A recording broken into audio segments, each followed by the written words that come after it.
Welcome to episode 150 of the Alcohol Addiction Podcast. My name is Davy. I'm not an alcoholic. I refuse to be anonymous. I'm someone who doesn't drink alcohol, and I help other people do exactly the same every waking moment of the day, including today.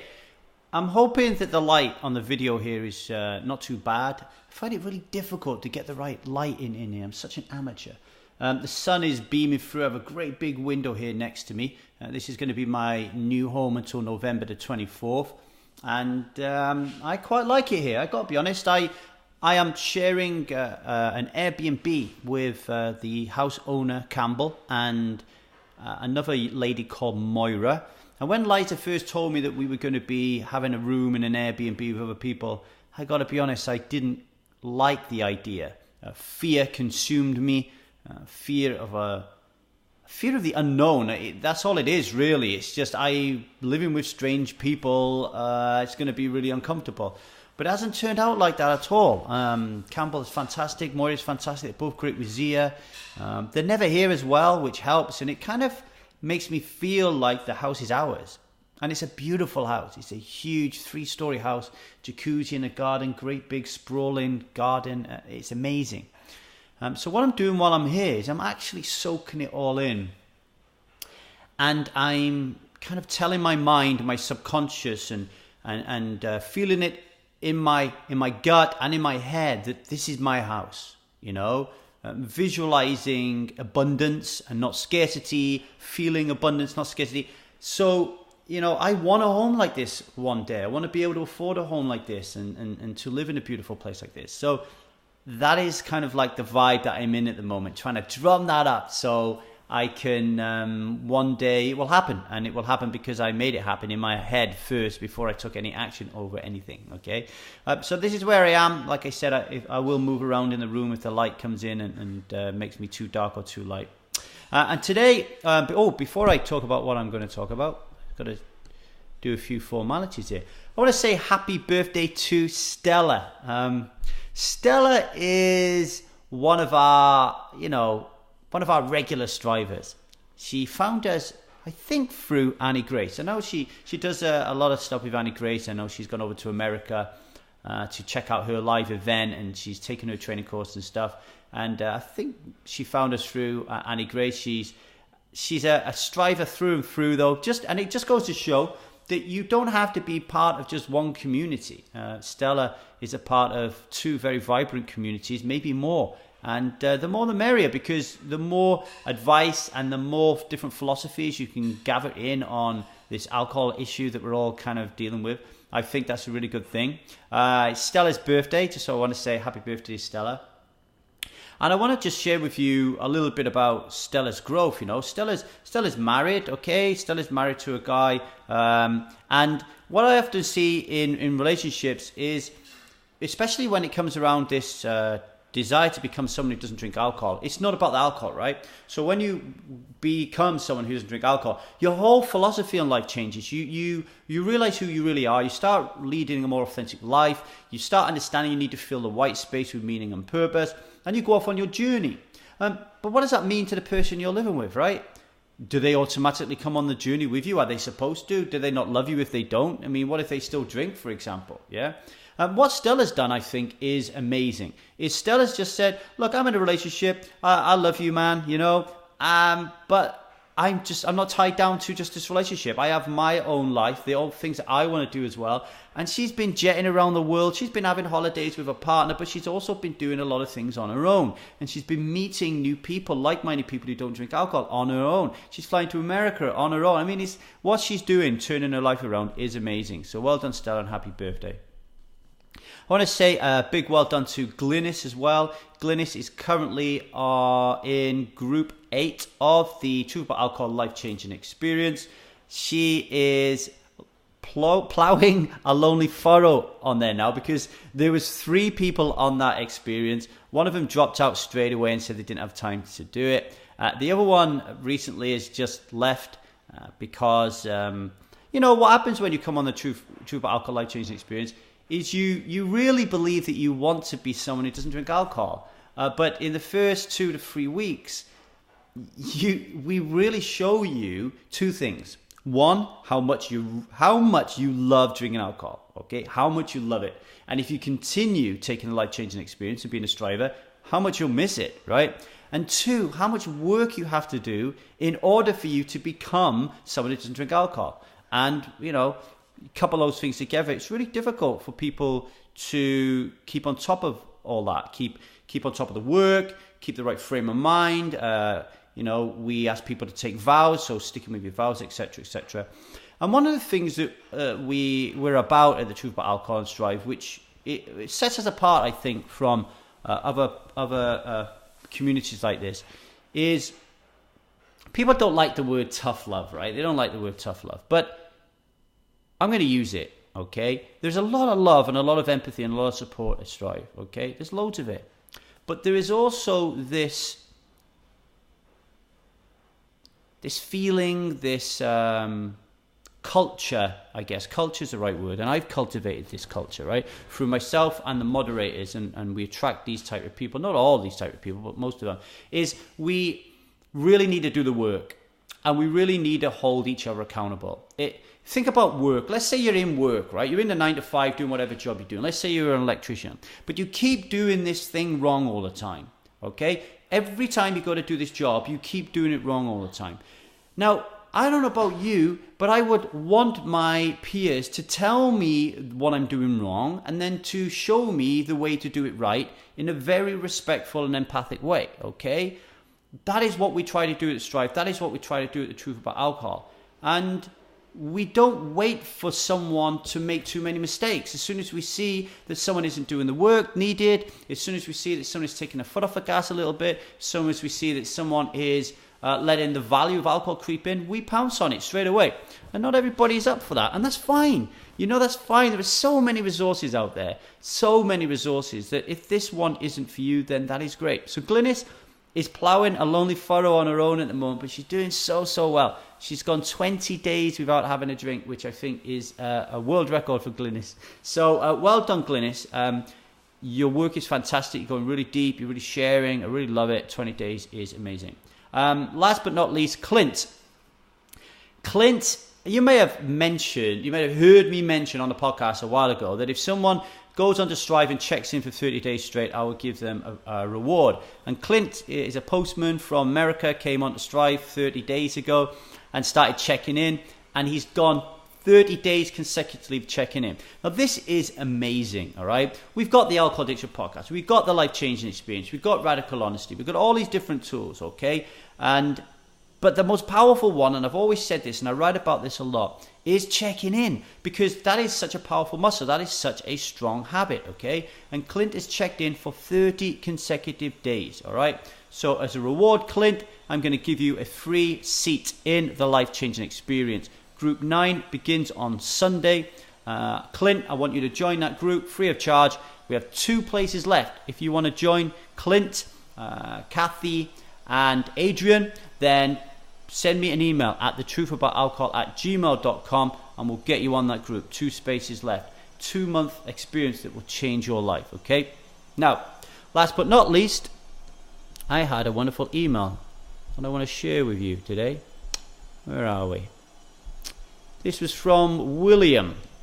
And William emailed me and said, I just want to thank you for your great podcast that has been an excellent source of information and inspiration these past few weeks of sobriety. I'm really having a brilliant life without alcohol, and until I discovered your podcast, I felt I was the only one here that didn't believe the AA method was the only way to go when alcohol becomes a problem. I'm so happy I found your podcast and listen almost every day. I'm going through old episodes and the latest ones. I really enjoy both formats you use, with just you speaking and also having guests. I know that's a question you asked, so that's my feedback. I haven't heard a guest for a while, so please get one on if that's possible. The conversational style of sharing a story is something I find very valuable. Thanks again, and hope to chat more in the future. Thank you, William, if you're listening. I love receiving emails from people. It reinforces the great work that we're doing here at the Truth About Alcohol and gives me a little ego boost. And I like a little ego boost every now and then, because it means that I'm on the right path. It means that I'm doing the right thing, okay? And believe you me, yesterday was one of those days when I had one of those existential crisis days. I've been talking to Serena a little bit about this on the Strive Forum, and it hit me yesterday. Not existential in I want to end my life But definitely a day where I spent most of the day wondering, what's the point? I'm writing poker articles. I don't want to write them. What's the point? I'm doing research on poker articles. I don't want to do it. What's the point? And all the beautiful, wonderful things that I wanted to do like this, I wasn't doing them. And my energy was really low, and I wasn't in the right place. And sometimes I feel like that. And when I get an email like William sent, and that's beautiful. We are going to have more guests on. I promised that when we got back to the UK that we would do that. Liza, my wife's going to help me do that. I believe we have William Porter on next week, who wrote the book Alcohol Explained. And we'll try and get as many guests on as we can in the coming weeks. And hopefully I'll get more of our Truth About Alcohol moderators on as well, because I think that would be really interesting for you. Anyway, so that's it with the introductions. Let's move on to today's episode. I'm going to talk about, it's called The Stones, okay? And I'm going to talk about my visit to Stonehenge. About a week ago, Liza said to me, do you fancy going to Stonehenge with Maria? And Maria is somebody I met many years ago when I was doing a poker tournament on Wembley Stadium, in Wembley Stadium on the pitch. And Liza couldn't make it to the event, and I had to step in at last minute to manage Liza's massage company called Revive Touch. And Maria was one of the people who was working that I had to supervise. And it was clear straight away that Maria was a very special woman. She spoke very softly. She had a real deep and a real wonderful energy about her, and she was all about health and wellness at the time. And fast forward many years later, she's not doing that work anymore. She's almost like a spiritual leader. She's trying to invoke good in the world by creating communities, holding special ceremonies, really getting to know more about her spiritual growth. So Liza explained that to me and said that Maria and her friend Neil were arranging this group, and would I like to go to Stonehenge, because we would be able to go in the middle of the stones, okay, and do a ceremony around Equinox. Now, I don't know nothing about Equinox. I didn't really care too much about doing a ceremony, but Stonehenge is something that's been on my bucket list since 2009. Now, why is that important? Well, when I stopped drinking alcohol, in 2009, I created a bucket list. One of the first things I did, because one of the best ways of filling the white space is to figure out what it is you want to do before you die, and then start doing it, right? And I had loads of exotic places on there to go all around the world, like, Monte Carlo, South Africa, all these different places. And slowly over the years, I've ticked them off. For me, I haven't scheduled to go to these places. What I've happened is I've told my subconscious to put it out to the world that I want to go, and my subconscious has just made it happen. A lot of it through these poker events, right? So I think that's really important. Like, the first act of saying I want to go to these places tells your subconscious to go looking for them. So Stonehenge was on that list, and it's taken me 9 years, despite me only living 2 hours away, to go to Stonehenge. But I don't think I would have wanted to go any earlier, because this was something special. It was actually to go with a great group of people. I'm going to talk about what I learned about this experience in those 2 days. First of all, I had no clue what we were going to do. I invited Jude if he wanted to come as well. And Jude would say, "What are we going to do, Dad?" And I said, "Well, I think it's going to be a little bit airy-fairy for you, Jude, but how often are you going to get to say you stood in the middle of Stonehenge? Because I know they only allow you to do that maybe 4 times a year, right?" So he said, "Okay, I'm in." So that was a wonderful feeling for me as a father, to know that my son was open-minded enough to want to, and brave and courageous enough to get out of his comfort zone and come to Stonehenge when it's absolutely pouring down with rain. He has no idea what he's going to be doing, other than it's going to be way out of kind of like his conceptual reality of what normal is. And he did that, and I like that, because that says something to me as a parent. It says that I'm on the right path and I'm doing the right thing, that I'm raising a child willing to do that is really great for me. I really feel good about that. So that was the first thing, okay? But then what happened is, and this happens a lot for me, and anyone who followed my the year of facing fear, I only did a month of it, but if anyone followed me in that month, you'll know that it's come up a lot, is I suddenly couldn't wait for it to be over. And what I mean by that is, my thought process wasn't thinking, "Oh wow, can't wait to go to Stonehenge, this is going to be really fantastic, I'm really going to love it." my thought process was, oh, that's cool. This experience is going to be over really quickly. It's only one night. It's only one night of pain. It's only one night of getting soaked. It's only one night of stepping out of my comfort zone. And then I'll be able to come back home and do work. Okay? And I think about that a lot. It's almost like the doom and gloom mentality coming from this place of scarcity, coming from this place of cynicism and pessimism, that everything's going to go wrong, that I'm worried and afraid of the unknown. And here's me saying I'm really proud that I'm raising my son to do these things. And Jude looks at me and looks up to me and says, wow, Dad, you're always outside your comfort zone. You're always doing these things that challenge you. But deep down, I'm really scared of all these things. I don't want to do them. I find them uncomfortable.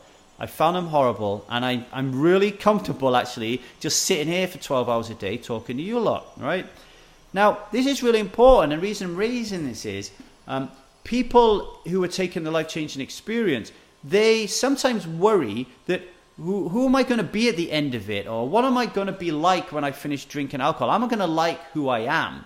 Am I going to like the new me? Am I going to enjoy social experiences when I'm sober? And all that kind of talk and that thought process, it actually stimulates your brain to actually make it happen. So if you're feeling like, life's going to be really miserable when you stop drinking alcohol, then your brain will make that happen, and you will eventually lead into that life where it will be really miserable, and the resistance will con you into believing that drinking alcohol is going to make everything okay again. But this Stonehenge thing is another example where you can use what I call the pleasure predicting sheet, all right? Where you can say to yourself, okay, I'm going to go to Stonehenge this weekend. How much am I really anticipating and enjoying Stonehenge? Well, if I was to write that down, I would probably say 60%. So even though it's on my bucket list, the anxiety and the fear around meeting new people, about staying at an Airbnb that I've never been to before, about looking after my kids and Zia, getting there, being safe and sound, making sure we have everything that we need, right? That would drive my happiness and enjoyment down to about 60%. So you can say to yourself, all right, Stonehenge, I'm going to go 60%. Then you can say to yourself, I'm going to be in a circle sharing with people, and I'm going to have to sing songs. Well, I'm going to enjoy that 40% because I don't like singing songs, and I don't like making a spectacle of myself and talking to strangers, right? So 60% Stonehenge, 40% for being in the circle, right? That's what your perception of your joy is going to be. And then when you take the event, you actually do the event, you take action, score it again. So if I was to score it again, my visit to Stonehenge, I would say was 90%. That's a 30% increase on my perception of how much I would have enjoyed it. Sharing and singing, let's say it was 40%. 100%. I enjoyed sharing and singing 100%. That's a 60% improvement on my perception. And that goes to show me that even though I'm all doomy and gloomy about going somewhere I've never been before, my history, if I do this repeatedly, shows me that actually I love experiencing these things. What trips me up is the thoughts that I have around the experience before it's even happened. So I am creating my own pain and misery because the thoughts are being created by myself. I am choosing to believe that the Stonehenge experience is going to be an uncomfortable one instead of choosing what a grateful experience Stonehenge is going to be. Now, you might think I'm a hypocrite because I'm telling you all this, yet I'm not putting it into practice. Well, of course I am. I'm putting it into practice every day. I'm putting it into practice by realizing that this actually happened in Stonehenge. By realizing that happened means that I'm switched on, means that I'm thinking about these things, and it means that I'm on the right path. By sharing this information where I screwed up, the mistake that I made with you, that again cements this knowledge, okay? What I'm saying is, it's not easy to change 3, 4, 5 decades of indoctrination, of dogmatism, of cultural and societal beliefs and ways of acting. You're not just going to flip a switch, stop drinking, and everything is going to be miraculous. This is a lifetime gig, and this is why Striving the Truth About Alcohol is here for a lifetime. You may become someone who doesn't drink alcohol, but then all these changes, all these things happen where you kind of might questioning your place on the earth, how you're thinking, how you're behaving, and you're not going to get it right first time. So you need to have a lot of compassion with yourself on this journey. So I wanted to mention that to you. The other thing I noticed as well is my overwhelming concern for other people. Is Jude going to have a good time? Is Jude going to go back and tell his friends that this was a load of nonsense and therefore he's never going to join me again? Is Zia going to be safe? Is Zia going to be okay? Is Zia going to upset the group because she's going to... How can you contain a 2-year-old when you're trying to do a spiritual circle share, right? Is Liza going to enjoy this experience? Is Liza going to worry that I'm going to spend too much time with Jude and not enough time with her? Is Liza going to worry that I'm not doing enough parental? Are the group going to worry that Zia's running around with a blanket trying to set fire to the place because there was candles everywhere? And all that worry and all that concern, it creates tension, man. It creates tension. It creates a knot in my gut. It makes me. It means that I can't be present with the readings and with the spiritual vibes and everything that we're doing, and that is not good. And sometimes, and me and Liza are reading a new parenting book by Shefali Sabri, I think. I can't pronounce her name. She wrote a book called Conscious Parenting, I believe. But we're reading a new one at the moment. And really, you've just got to cut it loose. You just got to know that this is a 2-year-old girl, right? Just using Zia, my worries over Zia as an example. She's a 2-year-old girl. And what is the likelihood that I'm going to be able to keep her still? It's not going to happen. So why am I worried about it?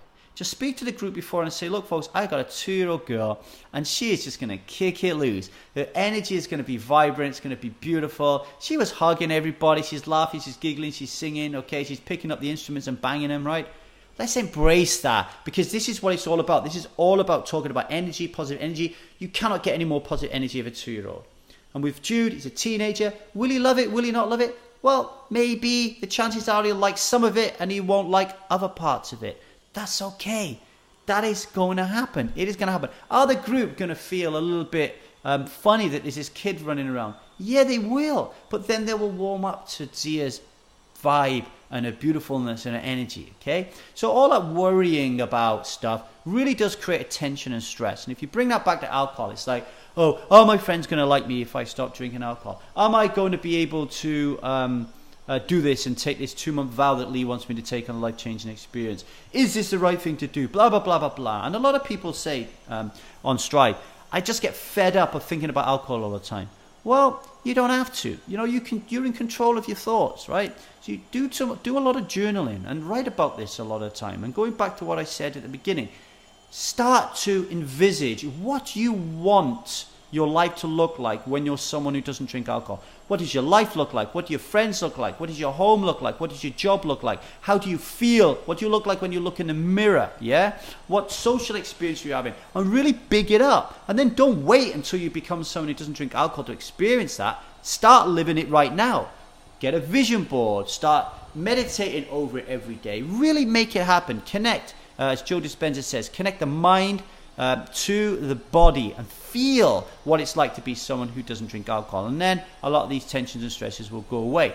But like I said, 9 years after not drinking alcohol, I'm still having these stresses and worries. I don't work on alcohol anymore. I don't have to. But I work on having these stresses and these worries, right? Super important. The other thing I want to talk about, there was this young lad there called Will. Will must have been in his 20s. And I looked at Will and I thought, first of all, what a really good-looking, handsome young man, right? Really good-looking, handsome young man. Why is that important? Well, it's just going to sound really stupid. But one of the reasons that I do not grow in the way that I want to, and I have all these blocks and these knots in my stomach and these stresses and anxieties, it all comes from my upbringing and my culture and my worldview created when I was very young. And part of that worldview is that if you're going to lock yourself in a barn with a load of people who are going to say Om for ages, breathe in and out like tigers, play musical instruments, sing songs, all that kind of thing, then in my mind, that worldview says those people are going to be extremely nutty, insane, and they're all going to look and dress and act a bit weird, and I don't want to be a part of that. And this comes from me wanting to fit in when I was a teenager and needing to be cool and having this real polarized worldview that you were either cool or you weren't cool. You either had sex with women or you didn't have sex with women. You smoked or you didn't. You took drugs or you didn't. You drank alcohol, you didn't. You were very good at sport or you wasn't. You was academically poor or average or you was great. And those were very, very clear divides where I grew up in Ogmore Valley, right? All the cool kids did all the really bad, stupid things and kind of like wasted their life a little bit. And all the uncool kids didn't do any of those things and probably are all working for NASA right now, right? I got to turn that washing machine off. Hold on.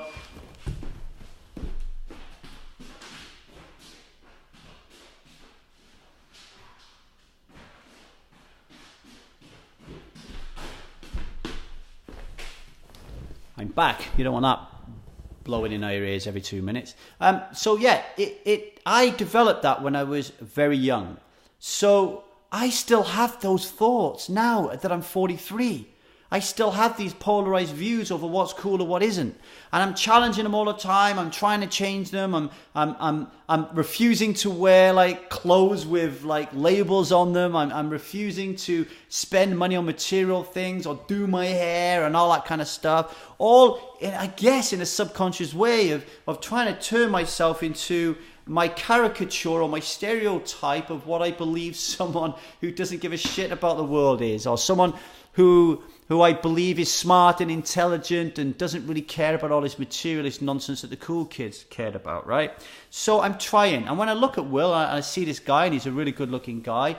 That breaks part of that kind of like cultural stereotype that I've got in my head. Yeah, I look at him and I think to myself, wow, what a really good-looking, handsome guy. That really good-looking, handsome guy is going to marry a really good-looking, beautiful woman, and aesthetic beauty has absolutely nothing. It has absolutely nothing to do with this. Like my thought process as a teenager is like aesthetic beauty is somehow linked with success. It doesn't have to be, and it doesn't mean that people who are not aesthetically beautiful are the only people who run around Stonehenge touching stones. I'm waffling a little bit, but that was something that came up for me, and I just want to share that with you, right? And Will spent his entire time playing with the kids. Now, if I was playing with the kids, and when I play with Zia for long periods of time, there's a part of it which I really enjoy, and I'm present, and I want to be there. But there's another part of me that believes that it's a chore. Oh no, it's my time to play with Zia. Oh, if I was in that arena, that we was in this barn and there was two children, Yin and Zia, and Yin was 4, Zia was 2. Now, I confess here, the only reason I would want to play with the kids is an excuse to get away from the adults. So if I felt uncomfortable and felt what the adults were doing was outside my comfort zone, let's say, for example, we were in the barn and all the adults were drinking. Now, if they were all drinking and taking drugs, I would be playing with the kids. I'm not playing with the kids because I want to play with the kids. I'm playing with the kids because in that moment, in that barn, I would rather be with the kids with that energy than the energy of the drink and the drugs. But because we're all there to do work, we're all there to do spiritual work, I want to do the work, I don't want to play with the kids. So I look at it as a chore. Going back to how our thoughts create our reality. Whereas Will looks at it as gratitude. And Will was telling me how he did an ayahuasca ceremony a while back. And one of the things that he got out of his trip was that he needed to experience joy more. And a lot of you here listening to this will be thinking the same. How can I experience more joy? Because we stopped drinking alcohol and suddenly we think we have these joyless lives, right? And I think it's because we drank for so long. If you close your eyes and think about moments when you were drinking, you can just hear laughter and music. You don't hear the pain. You don't hear the punches. You don't hear the screaming. You don't hear the vomiting. Your brain, because of the cognitive dissonance and the need to convince you to drink a powerful poison, it just loads you with chemicals, right? Your limbic brain loads and connects with your neocortex and creates a real pleasurable experience around alcohol for your cerebellum to roll out kind of automatically all the time, right? So when you stop drinking alcohol, you suddenly that kind of, you're not in connection with that environment anymore. So you start thinking that life is shit. and life is miserable and joyless, and that you need to drink alcohol to be happy. And this is something that Tony is working through at the moment on Group 7 of the Life Changing Experience. Tony keeps thinking to himself, and he's trying to work out, doing a lot of work with Laurie, one of our Truth About Alcohol moderators, is my life going to be life going to be less joyful or more joyful when I stop drinking alcohol? Am I going to lose my friends? And if so, what does that look like? Am I going to be able to make new friends sober? All those questions he's thinking about at the moment. But when you look at Will doesn't drink alcohol, right? Now, here's Will. He didn't drink. Okay, let me take that back. In that moment, Will wasn't drinking alcohol. He might drink alcohol, I don't know. But in that moment, he wasn't drinking alcohol. And he played with those kids for hours and hours and hours.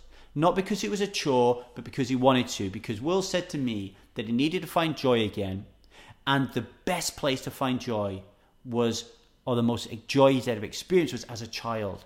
So he thanked me for bringing Zia, and he thanked Maria for bringing Yin, so he could play with them and explore his child and be a child. And he was really grateful for that.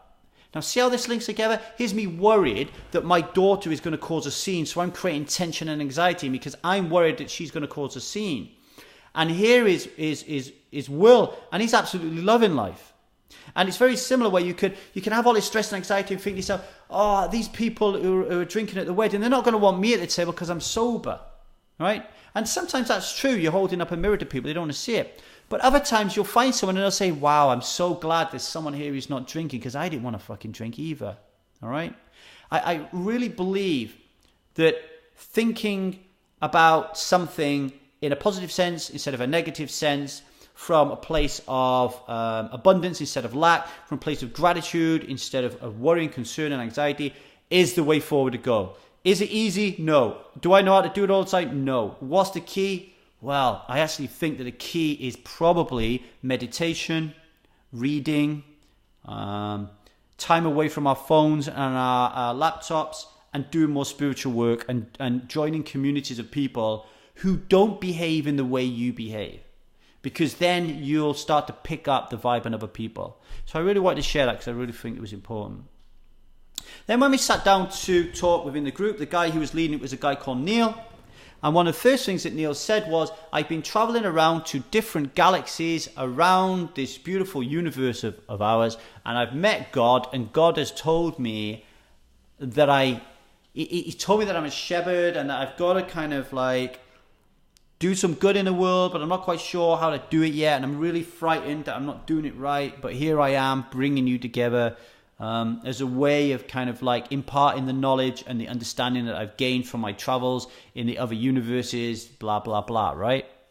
Now, I don't know about you, but when I hear someone talk like that, I immediately go back to my teenage polarized view of what's cool and what's uncool, and I immediately think skepticism, cynicism, this guy is loopy, and my rational, logical brain kicks in and I start saying, how is it possible that you can go to other galaxies? How is it possible you can go to universes? He wasn't talking about God in a biblical sense. He was just using God, the word, to describe the universe and the energy around it. And I started to get a little bit skeptical about it straight away. But then it left and I let it go. And there was another time then, the next day, we was doing a cacao ceremony, and Maria was saying how the cacao that she'd bought, she specifically bought it because it had come from Guatemalan farmers where they put some good energy into the cacao. And then she gave a little bottle of ginger to one of the guys, and she said, feel it, what do you feel? And the guy was going, wow, this is special, this bottle's special, I feel some real energy coming off that. And I thought to myself, what am I supposed to say if she gives me the ginger? Because if she gives me the ginger, I'm not going to feel any energy.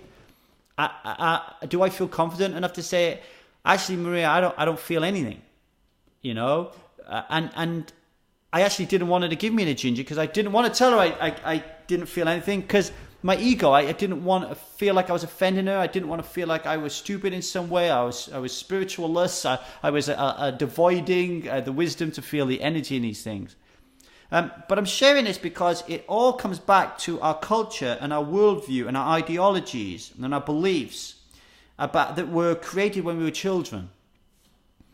And if we were grown up in like in a hippie kind of commune, then probably I would have picked up the ginger and everything, I would have felt some vibe or whatever, right?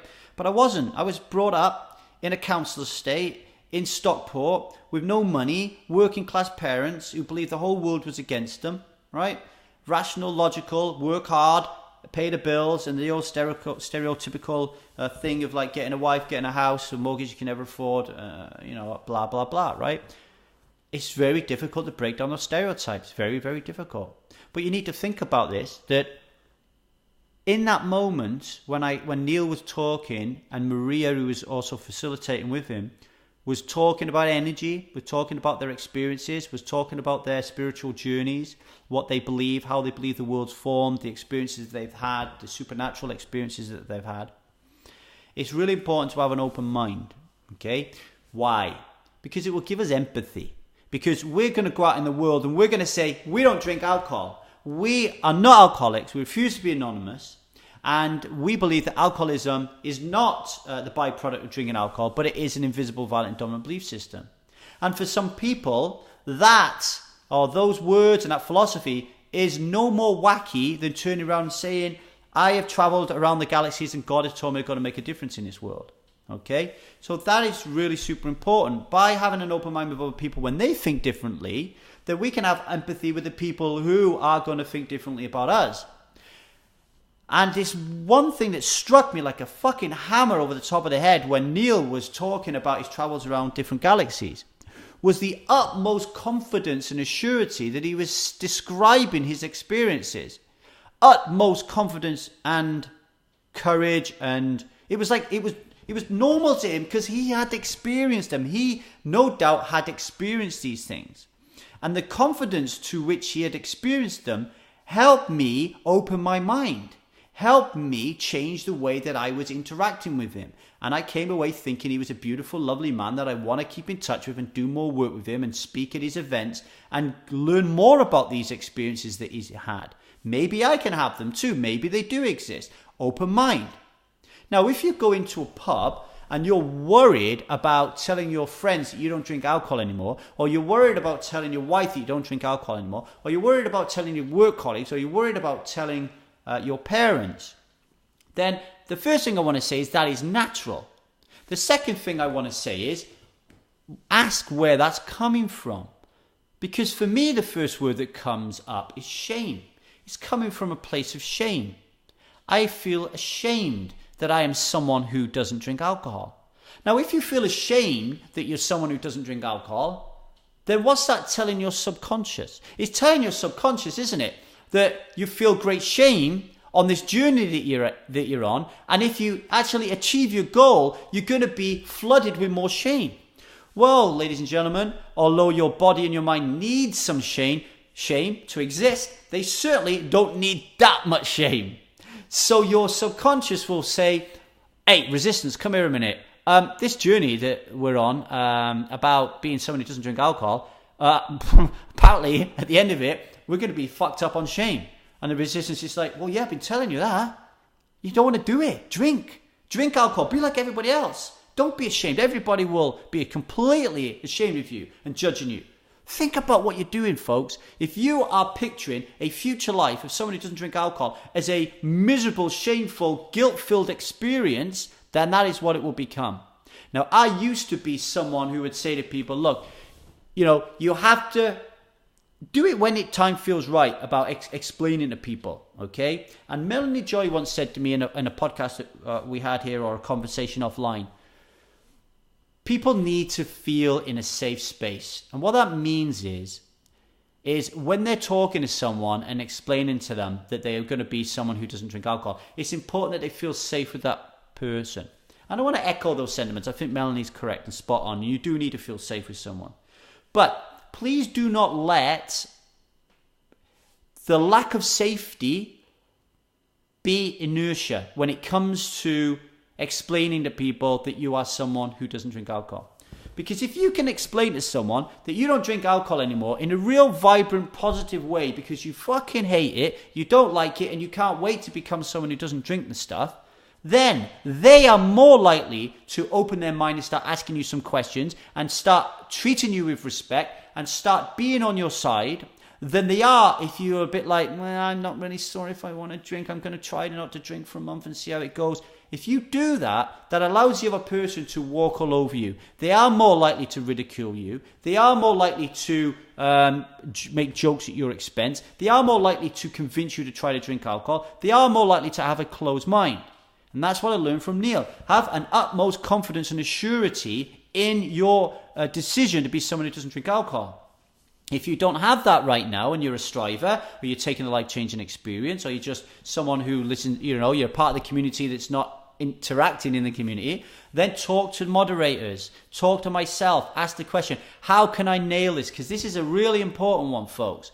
My name is Lee Davy. I am not an alcoholic. I refuse to be anonymous. That anonymity, if you don't shed that, and if you don't shed that anonymity, then you're making life really, really difficult for yourself. I believe, personally. And that's one thing that I got off this Neil thing, okay? What else did I want to talk about? Right, we got to the actual stones, okay? Now, before we get to the stones, we were in a circle in this barn, and Maria had this big seashell, and the first person next to her on the left was my son Jude. And she gave Jude the seashell and said to him, share whatever's on your mind. And Jude had never been in this situation before. And I was thinking, oh no, what's he going to say? I bet he's really embarrassed and ashamed. But he wasn't. And he just spoke from the heart. And I thought it was really beautiful. And one of the things that he said was, I'm sure he wouldn't mind me telling you this part, was he comes from Ogmore Vale. And Ogmore Vale is one way. Being in that barn allowed him to see life through a different lens that he wasn't used to in Ogmore Vale. And he said that was really important for his growth. If you are only seeing life through a single lens from where you are because of your ideology and your culture and your society, then be like this 17-year-old young man and try to find a different way of viewing the world through a new lens. And Strive and the Truth About Alcohol is that lens. I'll tell you what I shared when the seashell came to me. When I look at Neil and he has this assurity and this confidence and this open mind and this belief in what he's doing, I'm there 90% of the time. But there is 10% that is rooted in this very worldview and ideology that we had when we were children. There's this 10% working class, scumbag, narrow-minded, closed-minded, cynic, pessimistic, I can't do, everything's going to be miserable, groany, mumpy, northern, whatever you want to call it, I'm stuck. It's like I'm tethered to it. It's like an anchor I cannot shift. And I shared that with him, that I was hoping that during that experience that I would be able to shift the anchor just a little bit.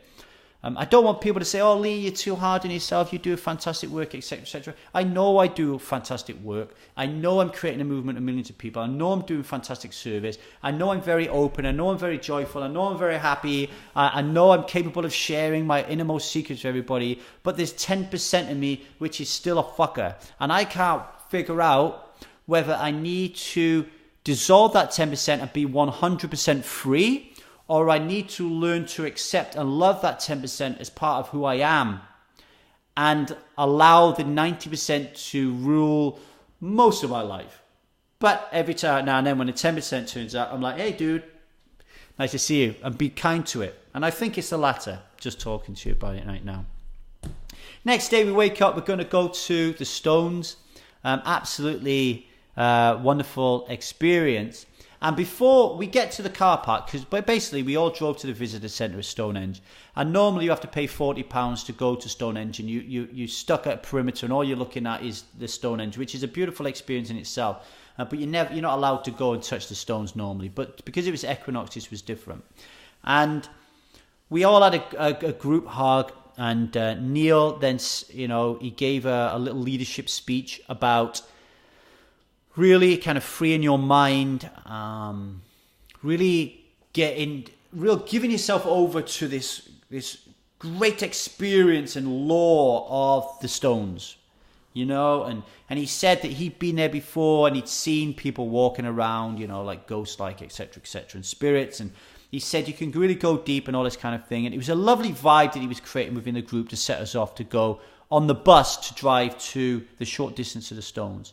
And then we get on the bus, and one of the girls next to me called Agatha, beautiful woman, she dropped a crystal. She had a crystal ball that she was taking to the Stonehenge. And she dropped it, and it rolled down the bus.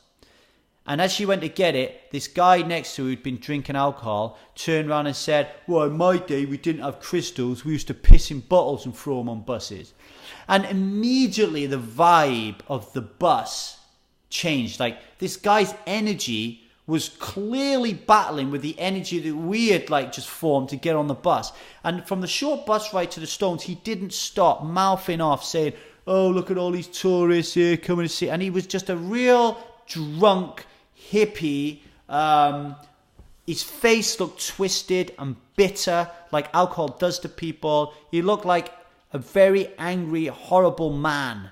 A child snatcher, a serial killer, someone you wouldn't trust to hold a bag of nuts, right? And it put me off a bit. I thought, why is this guy getting drunk it was fucking 7 o'clock in the morning, 6:30, 7 o'clock in the morning. Then we get into Stonehenge. Beautiful. There's a load of South American women dancing. There's obviously a few people who are tripping, who are, dancing as people meditating. And then there was this core group of men. And they were part bikers, part druids. Some of them were dressed up as druids with staffs, big long beards.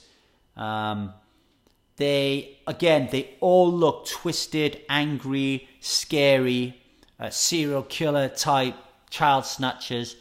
And they were all drinking hard. Like, there was one guy with a staff dressed up like a druid. And every time someone asked him for a photograph, and Jude had a photograph with him, I kept hearing him saying, these fucking tourists, right? And he was drinking a bottle of straight whiskey. And he said he'd been there since the crack of dawn. And then all these bikers were around, and they were drinking cans of Special Vat. And they were wobbling around, and they were looking nasty. And here we were in the middle of Stonehenge, trying to have a spiritual experience. And I'm sorry, I couldn't get away from it. Why are these people drinking alcohol at 7 o'clock in the morning? Is this enriching their experience, or is this enhancing their experience? Now put that to one side a minute. What is their experience doing for everybody else? Well, it's spoiling my experience. Now you could turn around and say to myself, and it is true actually, I know it is, that I create my own thoughts, so I could change my thought around it. I don't have to deal with it. I was choosing to think negatively about these guys, which was driving these feelings, which was taking me away from being present in the Stones. I get that, right? But this really, really put me off. And it was it put it under a microscope. When people say, I need alcohol to enjoy an experience. No, you don't. There was no experience greater than being in the middle of Stonehenge where you don't need alcohol. All right. I know what some of you might be saying. Well, what about the people who were on acid tripping around the place? Well, I wouldn't want to take acid while I'm in that experience either, because I'm going to lose control and God knows what's going to happen, right?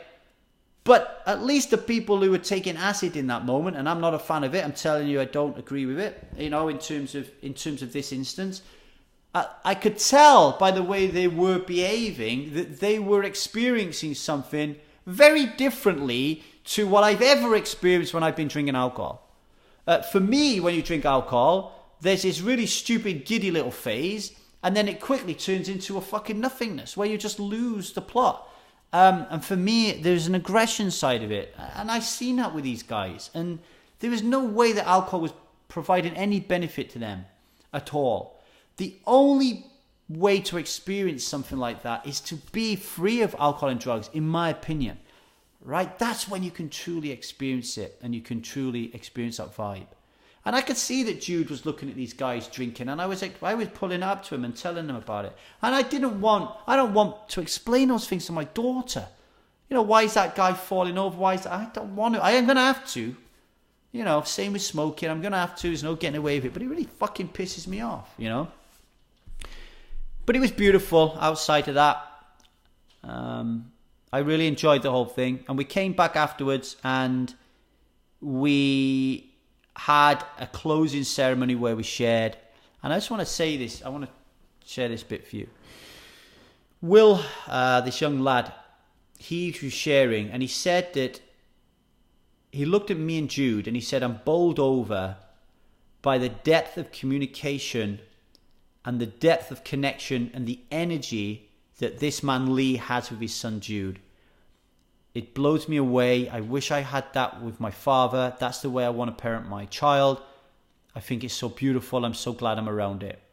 And he passed on to his mum, Shirley, when she was speaking. She did the same thing. And this was a circle where we're supposed to be talking about ourselves. And Shirley said the same. I just want to say that the relationship that Lee has had with his son is really inspiring. Why am I sharing this? Well, if you know me, you'll know that since I divorced his mum when he was 7 years ago, I felt tremendous shame and guilt around not being a good father for Jude. I've been assaulted verbally by his mum through text messages and verbally that I am the worst father in the world. This woman who I once loved dearly for 20 years of my life, who used to think that I was a great man, believes wholeheartedly that I am the world's worst father. And here are these people, very spiritually clean, loving, thoughtful, insightful people saying, wow, what a relationship you have. And Jude was crying, you know? Jude was crying because of the emotional intensity that they were delivering that. And I'm saying that to you because I want you to know that these thoughts that we have really do screw things up. We might think we're the world's greatest dad or all this, and we can take on other people's judgments of us, all right? We don't have to, though. This was a crystal clear light to me that Jude's mum is wrong, that I am not the worst father in the world. I'm a father who has his flaws, but has his heart in the right place, who is trying his very best to be all that I can be as a father and to be the right role model for my son. And if you want to do that, one of the best things you can do is stop drinking alcohol. Okay? Just that one decision would be a life changer. And I want to end with this. People are worried that when they stop drinking alcohol, they won't find friends. Tony, you were speaking about this a lot. I know you're really worried about what's going to happen when you come out of the life-changing experience and being someone who doesn't drink alcohol as a permanency to you. What is going to happen with your current friendships? Are you going to be able to meet new people?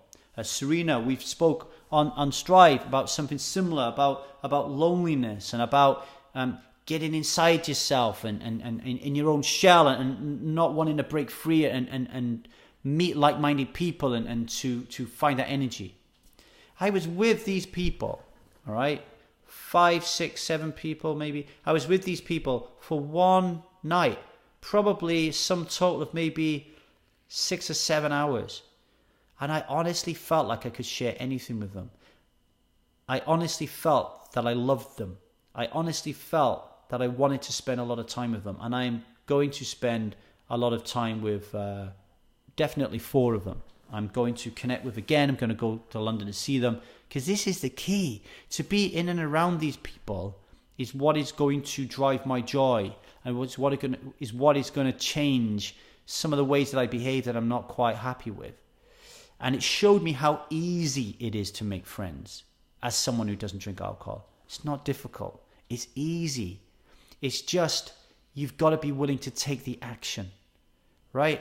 And what I mean by easy is if you posted a meetup on Meetup that you wanted to form a new group of people who don't drink alcohol to just talk about your decision, people will come. That's how easy it is. It's the hard part is not sitting down and talking. The hard part is putting that post on Meetup. All right? It's your fears and your anxieties that nobody will come.